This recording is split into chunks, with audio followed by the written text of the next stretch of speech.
경제계 주요 뉴스입니다. 한국전력공사와 가스공사의 적자가 갈수록 심해지고 있습니다. 산업부가 요금 인상 여부를 놓고 고심 중인 가운데 전기료 인상 점검 회의가 돌연 취소됐습니다. 미국 정부가 IRA 세비 규칙을 공개했습니다. 한국산 전기차 배터리를 미국으로 수출해 가공해도 보조금을 받을 수 있게 됐습니다. 현대차, 기아 등 완성차 업체는 현지 생산 일정을 앞당긴다는 방침입니다. LG에너지솔루션이 중국을 제외한 세계 전기차 배터리 시장에서 점유율 1위를 기록했습니다. 중국 배터리 업체의 성장세로 비중국 시장에서도 약진하며 LG에너지솔루션을 위협하고 있습니다. 유럽연합이 한화와 대우조선의 기업 결합을 승인했습니다. 남은 건 공정위 판단으로 공정위는 군함 경쟁 제한 요인에 문제가 없는지 들여다보고 있습니다.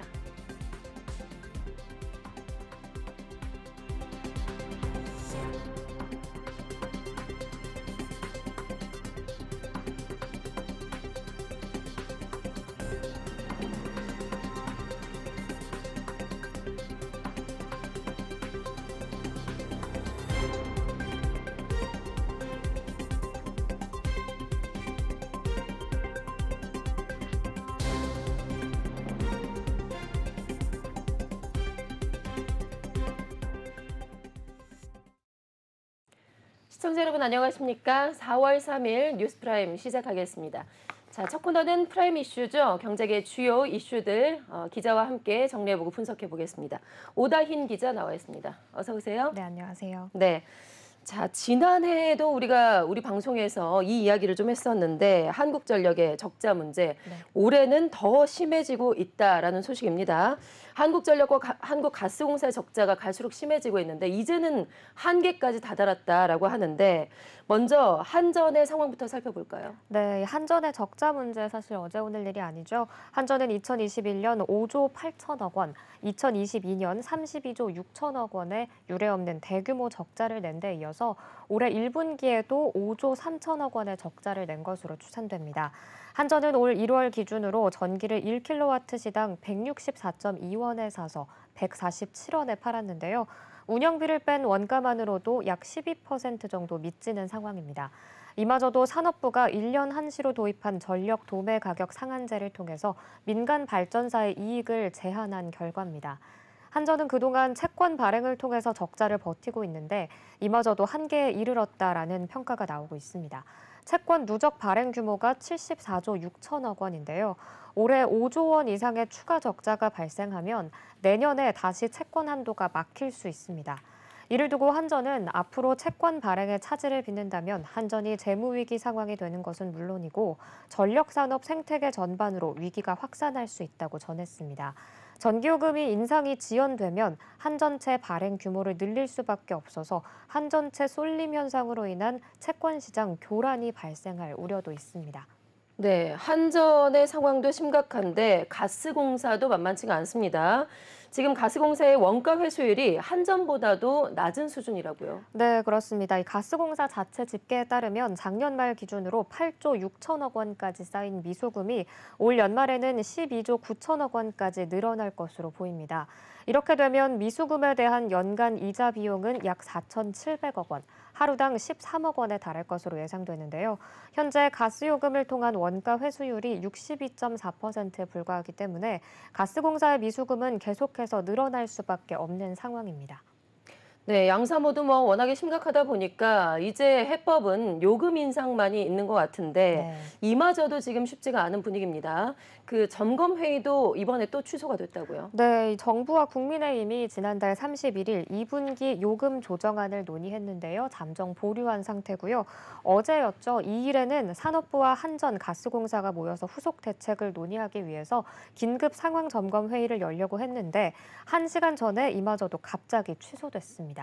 산업부는 공기업 재무 상황 재점검, 국제연료비 변동 추이, 공기업 자구 노력 등의 종합적인 점검에 시간이 소요돼서 불가피하게 회의를 연기했다라고 설명했지만 요금 인상으로 인한 여론 악화 우려 때문이다라는 분석도 제기되고 있습니다. 이러한 한전 가스공사의 재무 상황과 물가, 국제 에너지 가격 추이를 검토해서 빠른 시일 내에 전기 가스요금 조정 방안을 발표한다는 방침입니다. 자, 이어서 프라임 이슈 두 번째 소식 알아보겠습니다. 미국 정부가 IRA법, 인플레이션 감축법의 세부 규정안을 발표를 했습니다. 우리 한국에서 생산한 전기차 배터리를 미국으로 수출해서 가공을 해도 보조금을 받을 수가 있게 됐는데요.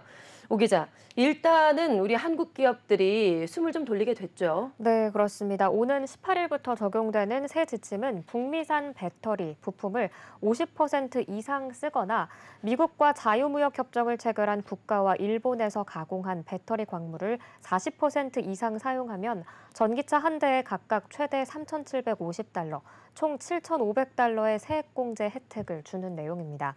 친환경차 세액공제 보조금을 100% 받기 위해서는 일단 북미 지역에서 전기차를 생산하면 됩니다. 재무부는 배터리 부품 기준을 세분화해서 양극판, 음극판은 포함하고 구성 재료인 양극활 물질, 음극활 물질은 포함하지 않기로 했습니다. 그러니까 양극판, 음극판을 만드는 구성 재료는 배터리 부품이 아니라고 판단한 건데요. 한국 업체의 경우 구성 재료를 국내에서 생산한 뒤에 이를 미국으로 보내 양극판, 음극판을 만드는 형태입니다. 이에 따라 삼성, SK, LG 등의 국내 주요 배터리 업체들은 모두 보조금 조건을 충족할 수 있게 됐습니다. 이 같은 IRA 세부 지침이 발표되자 수혜 효과 기대감에 2차 전지 소재주들은 오늘 급등세를 보였습니다. 포스코홀딩스는 장중 40만 원을 넘어서 52주 신고가를 경신했고요. 코스모 신소재 역시 20%대 급등세를 보였고 에코프로 삼형제로 불리는 에코프로 BM, 에코프로 HN, 에코프로도 똑같이 상승 흐름을 보였습니다. 네, 일단은 말씀하신 대로 이제 배터리 업계 쪽에서는 보조금을 받을 수 있게 됐기 때문에 환영하는 분위기고요. 그런데 반면에 지금 현대차와 기아 등 완성차 업계에서는 상당히 고심이 더 깊어지고 있는 것 같습니다. 이유가 뭘까요? 네, 여전히 북미에서 조립된 전기차만을 보조금 대상으로 하기 때문인데요. 현재 현대차 그룹이 미국에서 주력으로 판매하는 전기차는 모두 한국에서 만들고 있습니다. 현대차와 기아는 현지 생산이 이루어지기 전까지는 당분간 보조금 100%를 받을 수 없는 상황입니다. 이에 현대차와 기아는 2025년으로 예정된 현지 생산 일정을 최대한 앞당긴다고 밝혔습니다. 리스와 렌털 전기차에는 조립 지역에 관계없이 7,500달러의 보조금이 모두 주어져서 미국에서 리스 렌털 등의 상업용 전기차 비중도 높이기로 했습니다. 미국에서 고소득자에게는 전기차 보조금을 주지 않고 있는데요. 아이오닉5와 아이오닉6는 한국에서 생산하기 때문에 이 보조금을 받지 못하는 만큼 현대차는 미국 현지 고소득자를 중점적으로 공략해서 판매 목표를 채운다는 계획도 밝혔습니다. 네, 배터리 업체와 완성차 업체의 희비가 교차하는 그런 발표였습니다.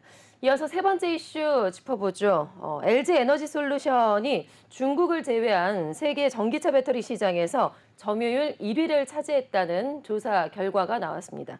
오 기자, LG 에너지 솔루션을 포함해서 배터리 업체 점유율에 대해서 좀 자세하게 알아볼까요? 네, 이 에너지 전문 시장 조사 업체 S&E 리서치는 올해 1월에서 2월 중국을 제외한 세계 각국에 판매된 전기차용 배터리 사용량이 약 36.8기가와트시로 지난해 같은 기간보다 50% 늘었다고 밝혔습니다. 업체별로는 LG 에너지 솔루션의 배터리 사용량이 지난해 같은 기간보다 48.9% 증가한 9.3기가와트시로 전체의 25%가량을 차지하면서 1위를 차지했고요. 같은 기간 중국의 CATL 배터리 사용량은 79.3% 증가한 8.7기가와트시로 LG 에너지 솔루션에 이어서 2위를 차지했습니다.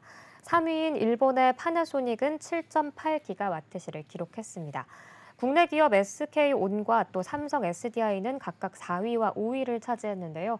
SK온의 배터리 사용량은 3.6% 증가한 4.1기가와트시, 삼성 SDI는 59.3% 증가한 3.7기가와트시를 기록했습니다.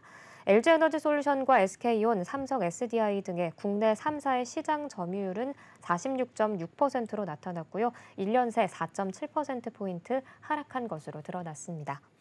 네, LG엔솔의 세계 1위는 너무나도 반가운 소식인데 마냥 계속해서 즐거워할 수만은 없을 것 같습니다. 네. 지금 중국 배터리 업체 CATL이 비중국 시장에서도 이제 상당히 가파른 성장세를 보이고 있기 때문인데 상당히 그 속도가 무섭네요. 네, 그렇습니다. 이 중국의 CATL은 비중국 시장에서도 79.3%라는 두 자릿수의 성장률을 기록하면서 1위 LG에너지솔루션을 바짝 쫓고 있는 모습이고요.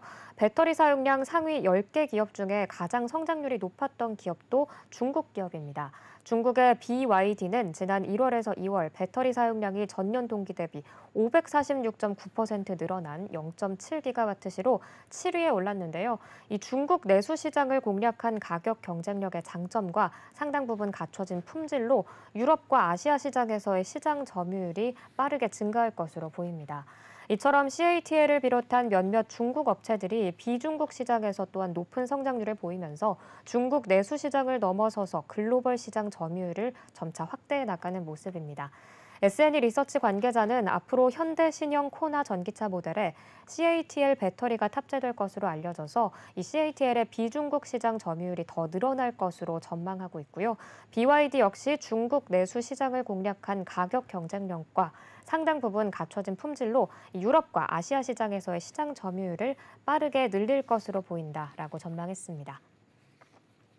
자, 이어서 프라임 이슈 네 번째 소식 알아보겠습니다. 지난해 한화그룹에서 대우조선해양을 인수를 했죠. 지금 현재 인수 작업이 또 한창 진행 중인데 이번에 유럽연합에서 한화와 대우조선의 기업 결합을 최종 승인을 했습니다. 오 기자, 심사 결과가 예상보다 상당히 좀 빨리 나왔어요. 네, 그렇습니다. 유럽연합은 당초 이달 18일에 잠정 심사 결과를 통보하겠다라는 예정이었는데요. 지난달 31일 양사의 결합을 승인하기로 결정한 것으로 전해졌습니다. 예상보다 빨리 결정을 내린 셈입니다. 이유는 앞서 작년 한국조선해양과 대우조선의 기업 결합에 대해서는 액화 천연가스 운반선 독점 우려를 이유로 불허한 바 있어서 좀 우려스러운 부분도 있었는데요. 앞서 2월에 튀르키예가 기업 결합 심사 대상국 중에 처음으로 양사의 결합을 승인한 것을 비롯해서 일본, 베트남, 중국, 싱가포르 등도 모두 승인했습니다. 이번에 EU까지 한화와 대우조선의 기업 결합에 대해 승인하면서 해외 7개 경쟁 당국 모두 양사의 결합이 자국에서 경쟁을 제한할 가능성이 없다라고 판단을 내렸고요. 영국은 심의서 제출 이후에 문제가 없으면 심사가 마무리될 예정입니다. 이제 마지막은 한국에 이제 공정위만 남게 됐는데 네. 공정위에서 어떤 부분에 집중을 좀 하고 있을까요? 네, 공정위는 현재 방산 부문과 또 대우조선의 함정 부문의 수직 결합 이슈를 들여다보고 있는데요. 한화의 대우조선 인수로 군함용 무기 설비에서 함선으로 이어지는 수직 계열화가 발생한다라고 보고 관련 업계를 대상으로 군함 시장에 미칠 영향에 대해 의견을 수렴하고 있습니다. 공정위는 심사를 최대한 서두르겠지만 결정 시점을 못 박을 수는 없다라는 입장입니다. 한국의 공정위 기업 결합 심사가 유독 길어지는 건 이 방위산업 분야 때문인데요. 공정위는 한화가 만드는 방산 물품 중 군함에 필수적으로 실리는 무기가 10여 종에 달한다고 봅니다. 한화가 군함용 무기를 대우조선에 독점 공급해서 현대중공업이나 한진중공업 등이 군함 입찰 경쟁에서 불리해질 우려가 있는지를 따져보고 있는 것으로 전해졌습니다. 공정위는 작년 12월 19일 양사의 기업 결합 심사에 착수했는데요. 심사 기간은 신고 후 30일 이내지만 120일까지 연장할 수 있습니다. 국내외 인허가 절차를 마무리하면 한화그룹은 신규 자금 2조 원을 투입해서 대우조선 신주를 인수해 경영권 지분을 확보하게 됩니다. 자, 프라임 이슈 다섯 번째 소식으로 넘어가 보겠습니다. 삼성중공업이 LNG 운반선 2척을 수주를 하면서 1분기 누계 수주 금액이 3조 원을 돌파를 하게 됐습니다. 조선업이 이제 그야말로 이제 살아나고 있는 모습인데요. 오 기자, 연간 목표치를 무난하게 달성할 것으로 예상이 되고 있죠. 네, 이 삼성중공업은 지난 31일 아시아 태평양 지역 선사와 LNG 운반선 2척에 대한 건조 계약을 체결했다고 오늘 공시했습니다. 이번 수주는 조건부 계약으로 수주 금액은 총 6,745억 원인데요. 이 선박들은 오는 2026년 11월까지 순차적으로 인도될 예정입니다. 이번 수주로 삼성중공업의 1분기 수주 실적은 25억 달러로 집계됐습니다. 올 초 실적으로 잡힌 15억 달러 규모의 부유식 액화 천연가스 생산 설비 한 기에 이어서 이 3월까지 총 4척의 LNG 운반선 수주를 더하면서 연간 목표 95억 달러의 26%가량을 이미 달성했는데요. 앞서 삼성중공업은 2021년과 2022년에 각각 122억 달러, 94억 달러를 수주하면서 2년 연속으로 목표치를 초과 달성했습니다. LNG 운반선에 대한 수요 역시 앞으로도 계속 이어질 것으로 전망되면서 올해에도 무난하게 목표치를 달성할 것으로 보입니다. 영국의 조선해운 시황 분석기관 클락슨 리서치에 따르면 올해에만 약 70척의 LNG 운반선 신주가 발행될 것으로 예상되고요. 이후 2032년까지 연평균 60척 발주로 수요가 꾸준할 것으로 전망하고 있습니다. 배 가격도 오름세를 이어가고 있습니다. LNG 운반선의 척당 가격은 지난 2월 2억 5천만 달러를 돌파했는데 이는 2년 만에 33%가량 급등한 가격입니다. 삼성중공업 관계자는 주력 수주 선종인 LNG 운반선의 호황이 올해에도 지속되면서 3년 연속 수주 목표 달성 전망도 밝아지고 있다고 밝혔습니다. 네, 프라임 이슈 6번째 소식입니다. 자, 오랜만에 들리는 IPO 상장 소식인데요. LS전선이 2차 전지 자회사인 LS 머티리얼즈의 코스닥 상장에 나서겠다고 밝혔습니다. 오 기자, 연내 상장 추진을 목표로 하고 있다고 하는데 지금 진행 상황이 어떻습니까? 네, LS전선은 3일 자회사 LS 머티리얼즈의 상장을 위해서 KB증권, 키움증권과 대표 주관 계약을 체결했다고 밝혔습니다. 오는 6월까지 예비 심사를 청구하고 연내 코스닥 상장을 추진하게 되는데요. 상장에 성공하면 LS전선의 자회사 중 LS전선 아시아에 이어서 상장되는 두 번째 사례가 됩니다. LS전선은 LS 머티리얼즈는 신재생 에너지와 전기차 사업에서 첫 상장 자회사로서 LS전선의 관련 사업을 리딩할 것이라면서 향후 신성장 동력을 중심으로 집중 투자 육성할 계획이라고 밝혔습니다. 이 LS 머티리얼즈가 어떤 회사인지 좀 간략하게 살펴보면요. 2002년 LS전선에서 연구 개발을 시작해서 20여 년간 전 세계 500개 이상의 고객사에 제품을 공급하고 있습니다. LS 머티리얼즈는 특히 차세대 2차 전지로 불리는 울트라 커패시터 시장에서 대형 제품 부문 세계 1위를 차지하고 있는데요. 울트라 커패시터는 1차 전지와 리튬이온 배터리를 대체 보완하는 데 사용됩니다. 주로 풍력 발전기 터빈, 반도체 공장의 UPS, 공장 자동화, 무인 운반 로봇 등에 사용됩니다. 홍영호 LS 머티리얼즈 대표는 유 씨는 기존의 2차 전지의 단점을 보완할 수 있어서 적용 분야가 급격히 확대될 것으로 보이며 알루미늄 역시 전기차 등을 중심으로 수요가 급증하고 있다며 전기차 충전소 ESS, 전기차와 수소연료 전지용 알루미늄 부품을 3대 신성장 동력으로 삼아서 새로운 기회 창출에 나서겠다고 포부를 밝혔습니다. 네. 자, 그리고 올해는 방산산업의 전망도 상당히 밝다고 하죠. 프라임 이슈 7번째는 방산 분야의 현대로템 소식입니다. 자, 현대로템이 폴란드형 K2 전차 본계약 협상을 위해서 준비를 마무리했다고 합니다. 오 기자, 이제 앞으로는 어떤 절차가 남아있을까요? 네, 현대로템이 지난달 31일 폴란드 국영방산그룹 PGZ와 또 산하방산업체인 WZM과 폴란드형 K2 전차 생산 납품 사업을 진행하기 위한 이 컨소시엄 이행 합의서를 체결했다고 오늘 밝혔습니다. 컨소시엄은 올해 상반기 폴란드 군비청과의 이행 계약 체결을 목표로 내부적인 협의를 지속해서 이어나가고요. 현지 기술 지원과 교육, 생산시설 구축 등 K2 전차 폴란드 현지 생산을 위한 제반 세부 사항들을 검토하고 조율하는 데 초점을 맞추게 됩니다. 정부는 이번 컨소시엄이 최종 성사되기까지 적극적인 세일즈 외교 지원을 펼쳐왔는데요. 특히 이종섭 국방부 장관은 지난 2월 폴란드 바르샤바에서 열린 컨소시엄 기본 합의서 체결식에 직접 방문하기도 했습니다. 현대로템 관계자는 이번 컨소시엄 체결을 통해 향후 진행될 본격적인 K2PL 이행 계약 역시 현지 업체와 힘을 모아서 빈틈없이 이행할 수 있도록 만전을 기하겠다며 앞으로도 K2 전차의 우수한 경쟁력을 기반으로 K방산 해외 수출 확대에 박차를 가하겠다고 말했습니다. 네, 프라임 이슈 마지막 소식이네요. 8번째 소식도 알아보죠. 코로나19 이후로 넷플릭스나 티빙 같은 OTT 사업자가 상당히 이제 크게 성장을 했죠. OTT 사업자가 이용자나 콘텐츠 제작사를 상대로 해서 불공정하게 운영한 부분은 없는지 그 부분을 공정위에서 좀 들여다보기로 했는데요. 오 기자, 구체적으로 어떤 부분을 좀 살펴보게 될까요? 네, 공정위는 국내 OTT 시장 구조와 경쟁 상황을 분석하고 OTT 시장 내부에서 경쟁 제한, 불공정 이슈 등을 검토하기 위해 OTT 시장 실태 연구 용역을 발주하고 공정거래법상 서면 실태 조사도 병행할 예정이다라고 밝혔습니다.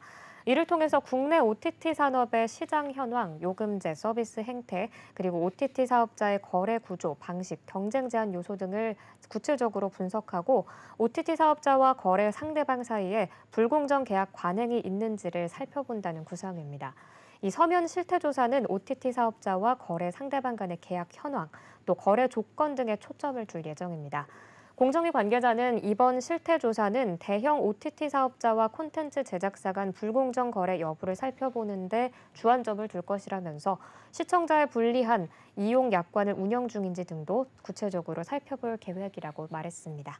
네, OTT 산업이 발전하다 보니까 사업자도 상당히 늘면서 경쟁도 치열합니다. 네. 지금 OTT 사업자의 경쟁 구도가 어떻게 될까요? 네, 국내 OTT 시장에서는 넷플릭스, 디즈니 플러스 등의 글로벌 사업자가 있고요.